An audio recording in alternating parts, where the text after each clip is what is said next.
van passar d'una cova a viure a una cabana, un pas clau en l'evolució humana que recull l'exposició Neolític de nòmades a sedentaris. L'ésser humà va deixar de desplaçar-se per caçar i va establir-se a un lloc fixe. Així es creen les primeres societats urbanes, les primeres ciutats. D'això fa uns 11.000 anys. Aquesta és una reconstrucció a mida real d'una cabana de la ciutat de Jericó, un dels primers assentaments de la humanitat. Són de tipus circular, estan fetes de rajoles de fang i en aquestes primeres cases hi vivien 10 persones, amb un espai pel record.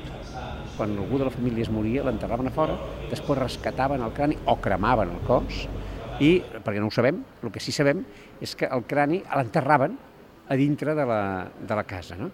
Això també serveix per explicar-nos el lligam que ja tenien amb els ancestres, o sigui, ja es relacionava amb el passat i es volia mantenir l'estructura de la dinastia o de... És curiós aquest fet, no? Aquests assentaments van portar una altra gran revolució, l'agricultura. Possiblement els primers cultius van ser de blat i ordi i es van conrear a l'Orient Mitjà. A Europa l'agricultura va trigar molt més temps a arribar. Aquí a la península Ibèrica va tardar quasi 3.000 anys a arribar. Pensin quan tarda arribar una notícia i un coneixement avui en dia.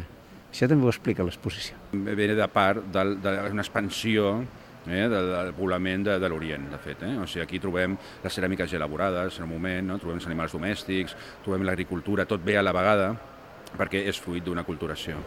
Al Neolític també va sorgir la ramaderia. Les cabres i ovelles van ser els primers animals en ser domesticats. Després van venir els bòvids i les aus. A l'exposició també es mostra una de les primeres innovacions tecnològiques, la ceràmica.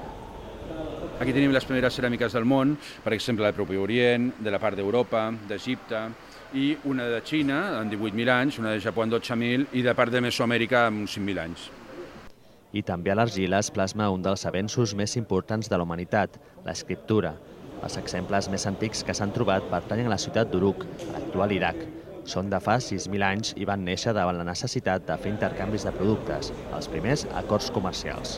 Si en un principi feien les anotacions comercials primer amb mol·luscs, després amb unes cunyes de fang que es posaven dintre d'unes boles, després les marcava sobre tauletes i després ja ells dibuixen el que volen mostrar. Si vols un brau, fas un cap de brau, o aigua, fas un tros de riu.